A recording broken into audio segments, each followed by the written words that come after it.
Welcome to the first episode of 2022.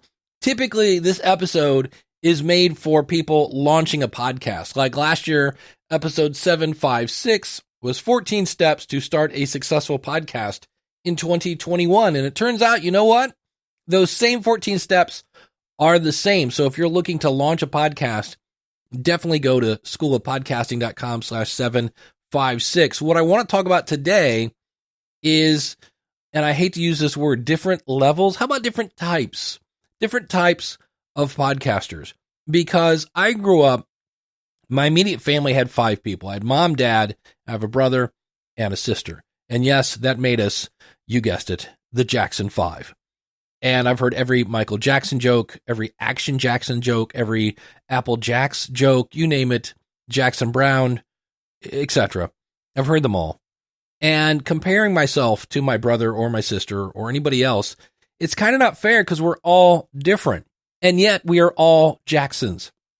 So when we compare the hobbyist podcast to the semi-pro podcast, it's not really fair because, well, they're different with different goals and different strategies, and yet they're all podcasts. In the same way, comparing Pop-Tarts, right, brown sugar, cinnamon to strawberry to chocolate, it's not really fair. They're different, and yet they're all Pop-Tarts. So today we're going to look at the different types of podcasters. Why? Because you know that I know that you know that I know that one of the worst things you can do is compare yourself to other podcasters, and yet we do. If you turn on the TV show, all they do is judge it. This week we're judging this singer, next week we're judging your town on this. That's all we do is judge each other. And we're kind of programmed to that, unfortunately. And so my goal here is to go, look, we're all podcasters. Some of us are different. So if you're going to compare yourself to somebody, make sure you're comparing someone that's similar. But again, I recommend that you don't. Hit it, ladies. The School of Podcasting with Dave Jackson. Podcasting since 2005. I am your award-winning Hall of Fame podcast coach, Dave Jackson, thanking you so much for tuning in. If you're new to the show, this is where I help you plan, launch, grow, and if you want to, monetize your podcast. My website is schoolofpodcasting.com. Use the coupon code LISTENER when you sign up by going to schoolofpodcasting.com/start. And before we get into looking at the different types of podcasters, I always love to start off the show with a Because of My Podcast story. And today we've got one from Jerry Williams. We'll let her take it away. It's pretty amazing. Hi, Dave Jackson. It's Jerry Williams, the host of FBI Retired Case File Review, coming to you again with yet another Because of My Podcast story. The last time I told you how, because of my podcast, I got a job as a TV technical consultant. This time, it's even bigger. Because of my podcast, I was just awarded by the FBI Agents Association their Distinguished Service Award for my continued support of the FBI family through my books and podcast, telling real stories with real cases and real FBI agents on FBI Retired Case File Review. I also received the honor of being the keynote speaker at a gala event of 400 attendees at the Four Seasons Hotel in Washington, D.C. It was a magical evening. After doing this for 6 years and nearly 250 episodes, this award received from my peers, my former colleagues, is the best validation of my creative work that I could ever receive. Thanks for all you do for podcasters, and thanks for letting me share my latest Because of My Podcast story. Jerry, thank you so much. That is such an awesome story. And if you think about it, if you started a podcast right now, whatever day it is, 6 years from now, you might be receiving an award from your peers. How cool is that? That is amazing. So what is the goal of this episode? This one is a little bit about mental health and kind of understanding where you are, embracing who you are, and loving who you are. Let me give you an example. Because really, one of the most dangerous things you can do is compare yourself to others. I've said this before. I've seen people that were ecstatic that they were getting 80 downloads an episode. And then somebody will go into a Facebook group. We're going to talk a lot today about Facebook groups and say, hey, I just went over 5,000 downloads in a minute or something else that's equally is just ridiculous. And that first person will just get the life sapped out of them. So we're going to talk about different types. And then you might go, you know what? I'm actually this kind of podcaster, and I'm comparing myself to somebody who's on a completely different area. Again, I hate the word level here because it makes it sound like a video game. But let me give you an example. When I was in my 20s, back in the day, I would play golf with my brother once a year. Now, my brother played about once an hour. He was a huge golf buff. And consequently, by the way, my golf scores looked like someone who golfed, once a year. I would use my dad's old clubs. Now, my dad was about 2 inches shorter than I was, so I would top the ball almost every shot. And we would go to one of the cheapest kind of golf, clubs, places, courses. There we go. It's a course. And you know what? We would just have a fun day hanging out, walking around. It wasn't so fun for the guy I hit on the green the one time, and of course the goose. It was not safe around me when I have a golf club and a ball. And now, how would I have felt if I compared myself to Tiger Woods? I mean, that would be insane unless I compared myself to maybe, a 2-year-old Tiger Woods. So when you have your attitude in check, it can change the way you perform moving forward. I had a weird thing this week where I've always considered where I'm recording right now, my office. It's where I do all my work for Libsyn as a tech support person. It's where I do all my show notes. It's where I do my recording. And I'm trying to do more video. And in the process of doing that, it means I have to shove my desk out a little more. And it's going to look kind of weird because my desk is going to be in the middle of the room. And I said, well, it's not really going to be more of an office. It's going to be a studio because I've been in TV studios and they're kind of weird the way they're set up. It's like all of a sudden you got this 3/4 of a room in the middle of nowhere.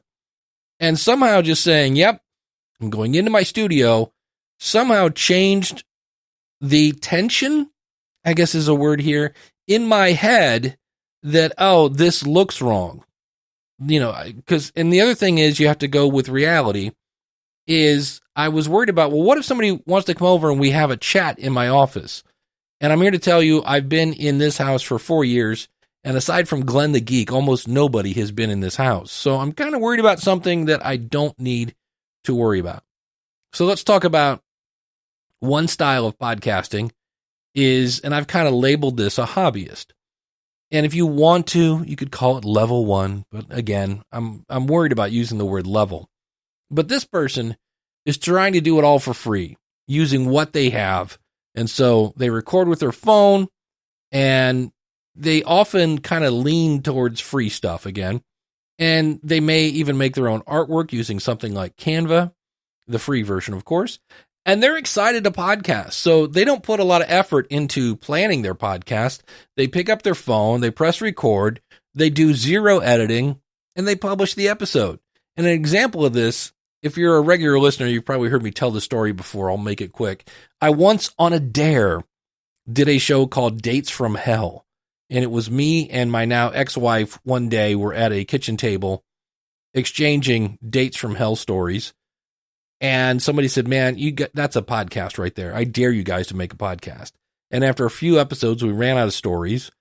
And we kind of thought the audience would chime in with their stories, except we didn't have an audience. In fact, when you start a podcast, unless you've got a big social following and things like that, you probably don't have an audience. So when you're relying on your audience to provide stories, well, let's just say that particular show did not last long. But it was a hobby podcast. We did it for fun. We actually did have fun on that show. And we jumped in. We didn't do a lot of thinking about it. And I would call that a success, even though it only had about 3 or 4 episodes. We set out to do exactly what we wanted to do, which was have some fun, telling some stories about dates from hell. Now, if that's you, I want to give you a tip. And I see people doing this. They put their phone on speaker and they record that way. I'm here to tell you a much better recording will be had if you keep it off a speaker and hold it up like you're talking on the phone. There are people that still do that. They, instead of just using your phone as a text tool, they will actually place a phone call to people.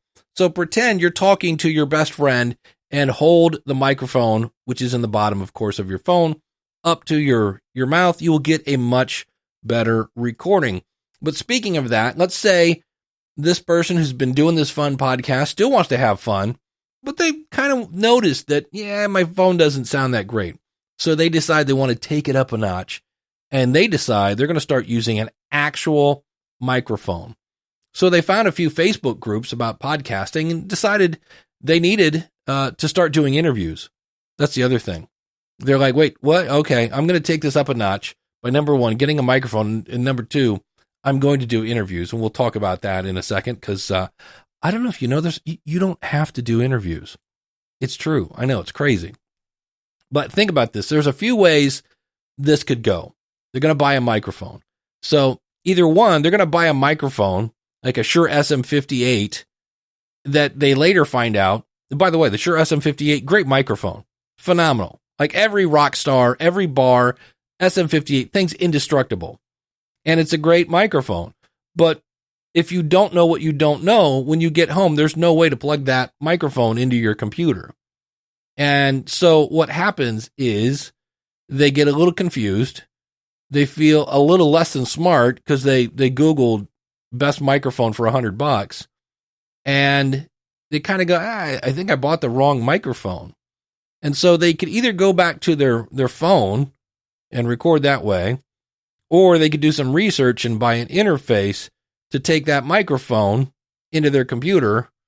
Or, of course, there's always the option of, well, I'll just quit. I feel stupid. I don't know what I'm doing. So you can see there are a lot of ways that could go, just like, hey, I want to buy a microphone. And unfortunately, what happens is, well, they get a Blue Yeti, but we'll get to that in a second. Here's another way this could have gone. They could get advice from an experienced podcaster that recommends the Samson Q2U or the Audio-Technica ATR 2100X. Now, both of these microphones can plug directly into your computer, but they also have the ability to grow with the podcaster if they choose later to go even a little deeper into the podcasting waters. So here again, Facebook groups may not be the best place to ask podcasting advice. I do my best to go into some of the groups and shed what I feel, in my opinion, is solid advice. Now, this same podcaster has decided that, well, I have to do an interview because, well, it's a podcast. You have to do interviews. And again, no, you don't. So they enter a Facebook group and they ask, what's the best way to do a remote interview for free? Now, they receive about 9 different answers. I'm making this up, by the way. This whole part here. I just guessed 9 different answers, but it could be a lot more. But many of these recommending things like Squadcast and Riverside, both of which, by the way, are not free.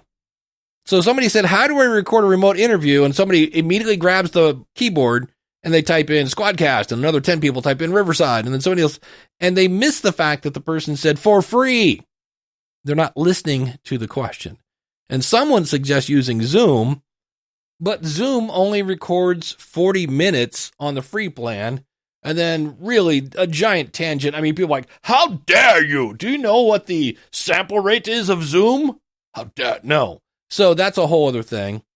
Now, what if that person, the podcaster, had come to someone who had experience and insights, and I know this is crazy, they actually listened to the question. They might have said something like, well, you can use CleanFeed or Zencaster. That person might also provide insights into recording remotely and the chances of them losing a recording. They would state that if you want to always have a good night's sleep, you should always record an interview with 2 sources and then let them know that when you record on just one device, you're kind of on thin ice, but you had about a 0.3 chance of having issues. And if you wonder, to me, 0.3 is, from what I've heard in the years of, usually somewhere between the first episode and the 400th episode, you're going to lose one. And the way this typically works is the more important the guest, the better the chance that's going to be the one that gets eaten. And so they then figure this whole, let's say they use clean feed. So let's say they figure this out because they need something free. And they know it's not a WAV file, but they're really trying to do the free thing. And they figure it out. And they decide they're going to interview anyone. Here's their criteria for a guest. You need a pulse. And they find an old YouTube video that shows them how to export files from a free program called Audacity. And they push themselves through the learning curve of getting their clean feed files directly into Audacity and then exporting them as an MP3 file, thanks again to YouTube. And there are a lot of people, to leave our little podcaster story here, that like to export as an M4A file, which is another audio file. Please note that Spotify does not use M4A files. It wants an MP3.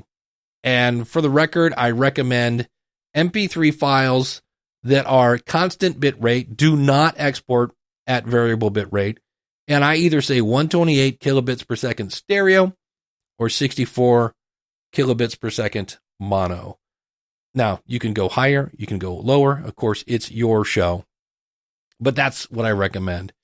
And going back to our podcaster, there's a slight learning curve, is they now need to figure out how to get their recorded interview into their free media host, because before they just used their phone.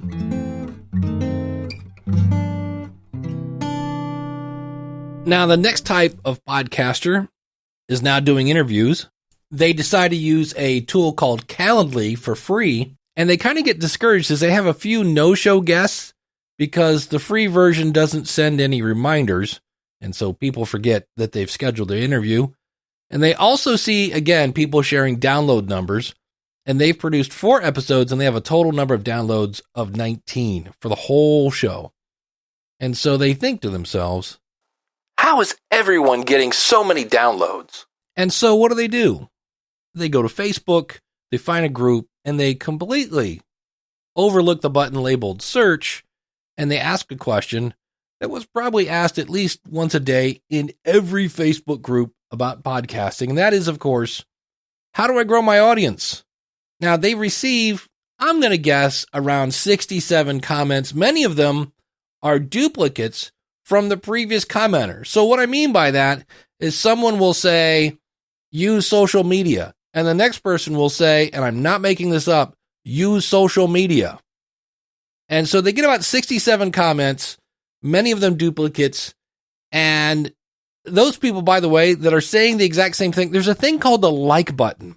You can click on like, and that person can see how many answers receive the most likes. It's an idea of Facebook. Look, it's a little thumbs up thing if you've never seen it.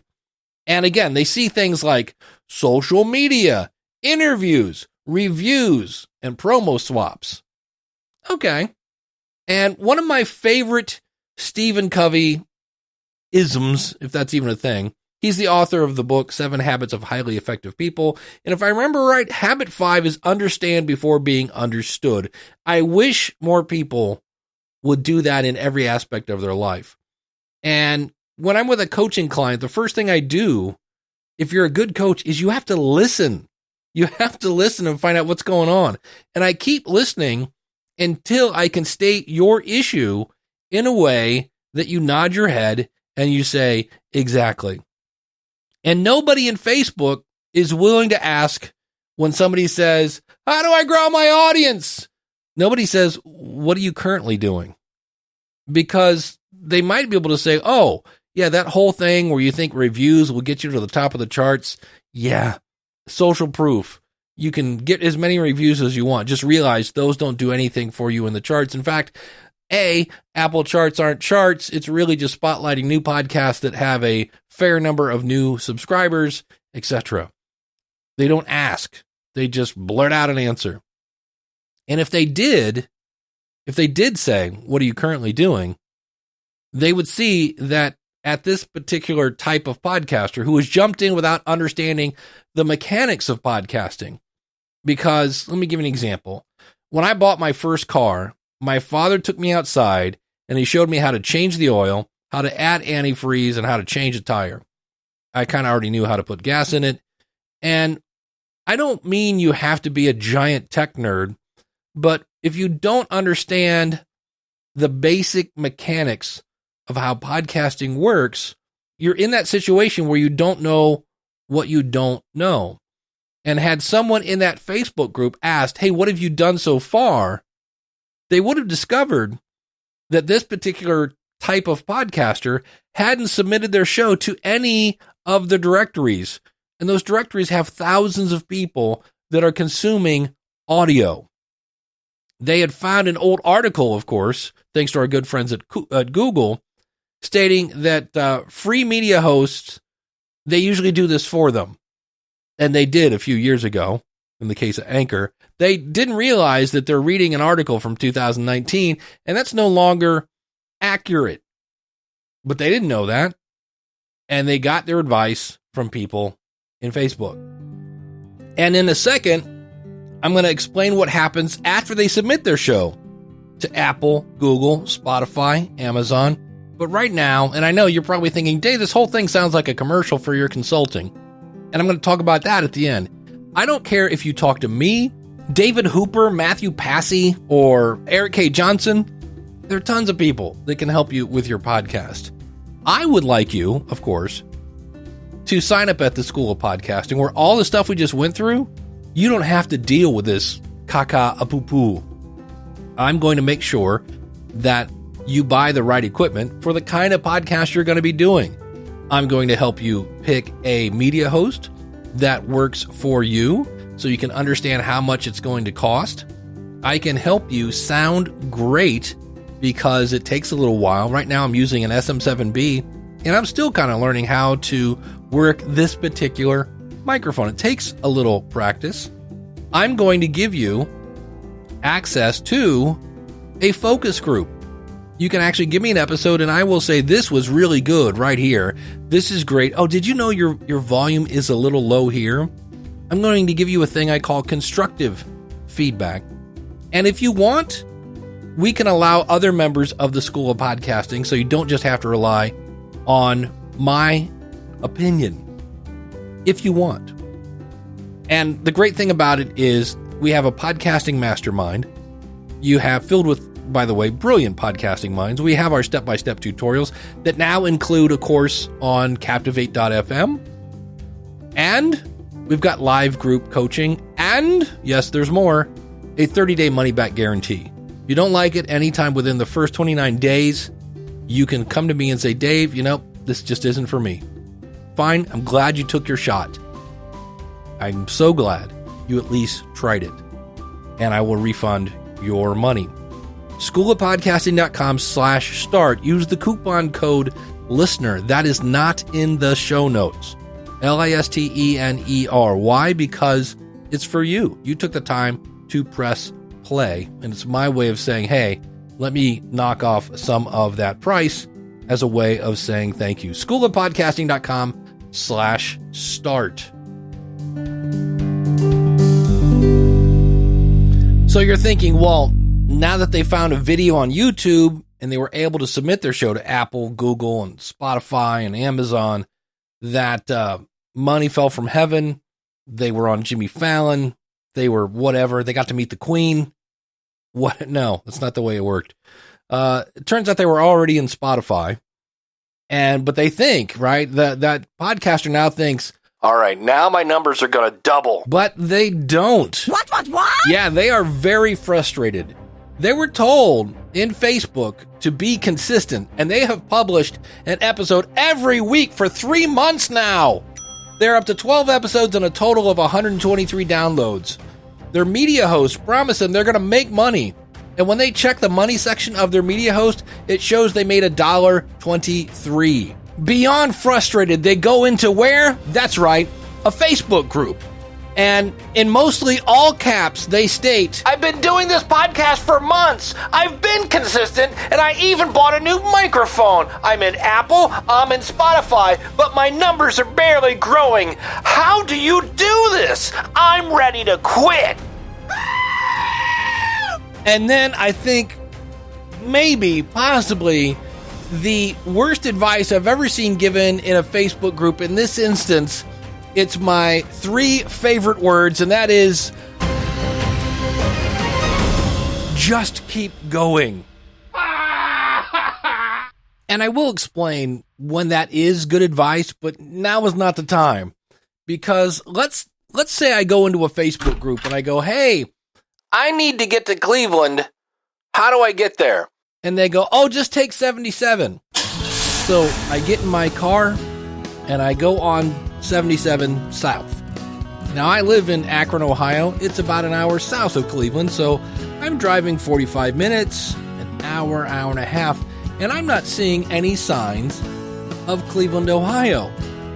And I go into Facebook and I go, hey, I've been driving. I'm following all the rules of the road. I've got my turn signals on. I'm doing everything all the laws say. And I don't see Cleveland, Ohio, and somebody says, just keep going. Well, nobody asked me, where are you coming from? And consequently, I'm going the direct opposite direction.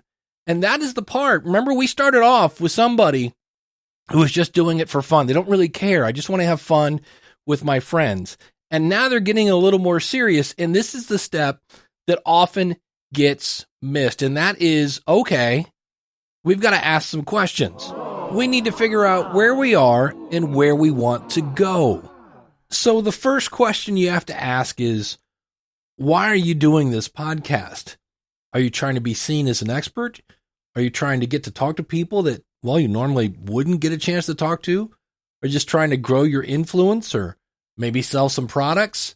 Maybe you are a charity or some sort of cause and you're just trying to get the message out and you can't get any exposure. You need to be able to say your why. I always say, I forget who said this originally, but if you can't say your why, you're never going to make it through the how. So you need to understand why you're starting this, because that's kind of your goal. But then you need to ask yourself, is this just for fun? Is this just a hobby? Or is this a marketing part of my business? Because as you can see, I'll talk about this in just a second, it gets a little muddy if you start in one direction with one motivation and then later you want to change. Now, it's not impossible, but it's just easier. If I'm going to Cleveland, it's easier to go just north instead of going south for an hour and a half. And then the third one is, who is your audience? And really, by knowing who your audience is, you then know what they need, which means you need, and it kind of comes back to why. Why would your audience listen to your podcast? Well, because I know who they are, I know what they want, and I deliver what they need. So why am I doing this? Is this just for fun? Is it a hobby or a business? And then who is my audience and what do they want? And then the fourth one is, how will you gauge success? And so many people just focus on downloads. How do I get my downloads up? It's not about getting downloads. It's about getting the right downloads. I saw a guy in a Facebook group that, again, somebody said, how do I grow my audience? And he said, I will get 150 listeners for you in Spotify. And I was like, how does that work? Does he just put a gun to their head and say, hey, listen to this or not? You can't make someone subscribe to a podcast. Now, you can fake them all day long, but every time I see those, I just go, here's another person. I will promote your show for you. And realize, yes, primarily we use downloads. It's kind of the only thing we have in many cases to gauge, is this working or not? And you need to gauge, is this working or not? But there are so many other reasons. If you're using this as a marketing arm for your podcast, well, then you can gauge it by sales. If you're using this to build a newsletter, then you can gauge this on how many people are signing up for the newsletter. If you're gauging this on, hey, I'm some sort of cause and I'm trying to get the word out, and then somebody sees a t-shirt you're wearing and they go, hey, I've heard of your podcast. Or, I think back to the early days of podcasting, and I would ask somebody, have you ever listened to a podcast? And they said, no. And I was kind of on my own little charity cause, spreading the message about podcasting and how I truly thought it's going to change the world. And I still think that. And I remember the first day I asked somebody, hey, have you ever heard of podcasting? And they said, yes. And I was like, my message is getting out there. Now, granted, it was me and a lot of other people that were really on fire about podcasting. But that, I just remember that. I was like, holy cow, this is starting to catch fire. It was the first person who said, do I need an iPod for that? So how are you going to measure the success? And when we go back to that person that's doing it just for fun, you measure it in fun.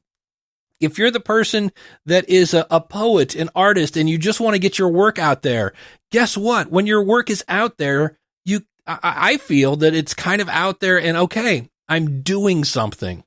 And that might be all you need. I just need a creative outlet. And again, I say this, there's nothing wrong with any of those answers. In the same way that there are different styles of golfers, different styles of guitar players, different styles of artists, it's up to you. There's nothing wrong with that. The problem is, though, when the hobbyist is starting out and they lose track of the fact that I'm doing this for fun, and they see somebody say, hey, we just went over 2 million downloads. And they go, wait, I'm getting 36 downloads an episode. Oh, hold on. Don't lose track of why you're doing this. You're doing this for fun.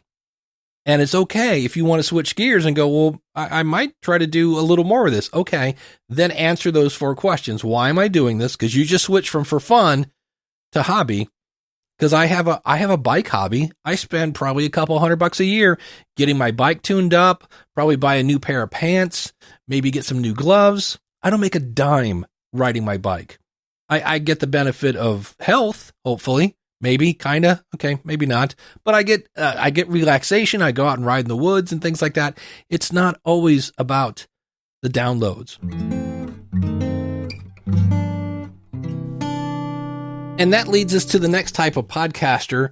And I'm kind of, in quotation marks, labeling this a semi-pro podcaster, because I'm not even sure what a pro podcaster is, besides the fact that they're doing it for a living.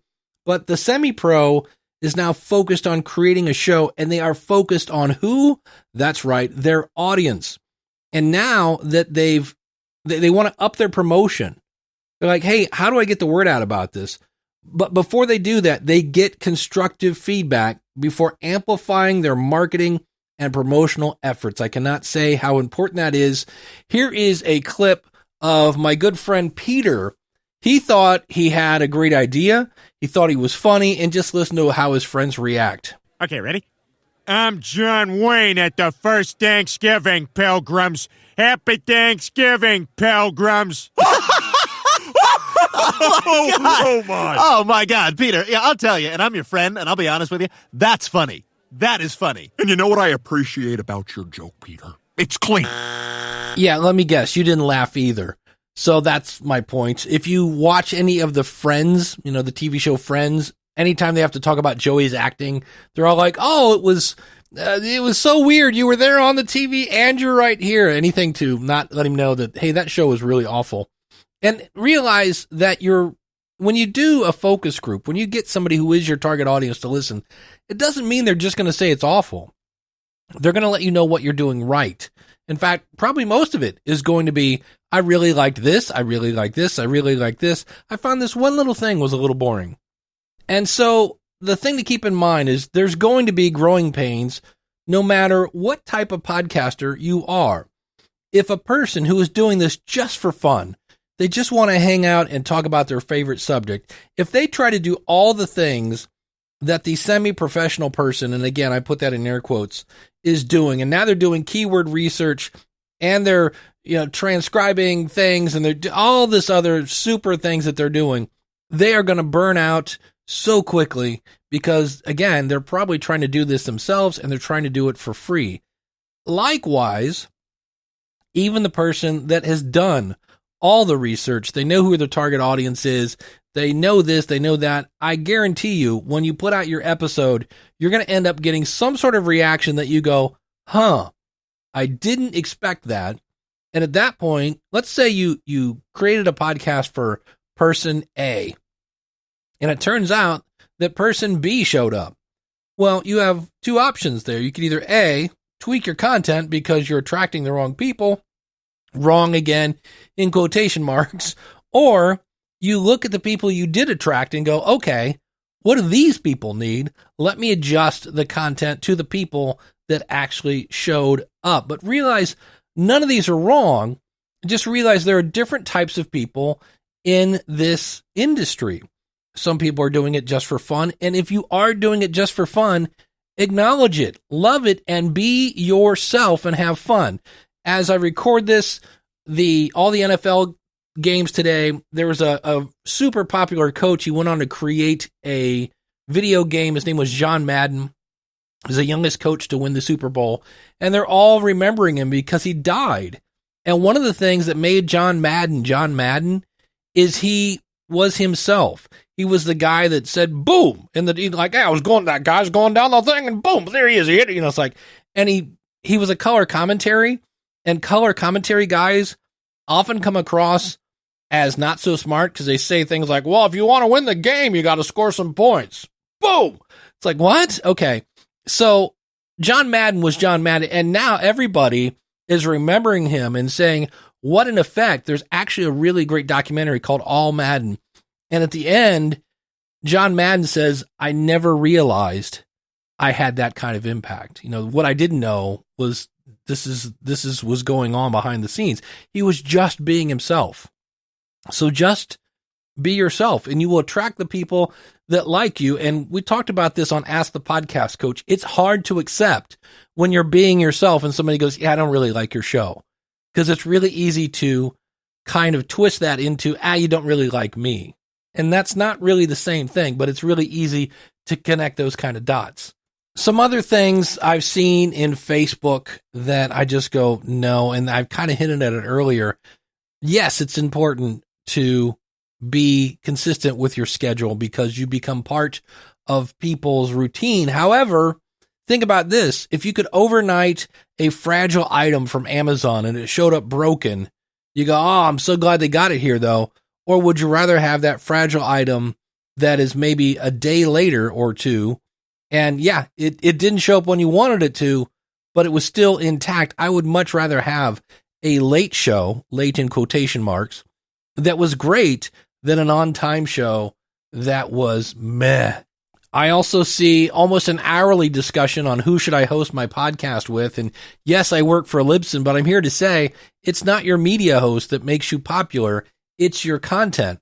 In our little different styles of people here, that first person that started as just for fun, as they advanced up, they never looked at who is my audience. And it's your audience that really helps you grow your show. 70% of podcasts are discovered via word of mouth. And it's word of mouth is inspired by really great content, not by the fact that, well, this person's there every Tuesday for me. I also see, hey, I got, X amount of downloads. Is that good? And the equation for your podcast in terms of how many downloads should you get, it's this: the value in the episode, and you multiply that by smart marketing.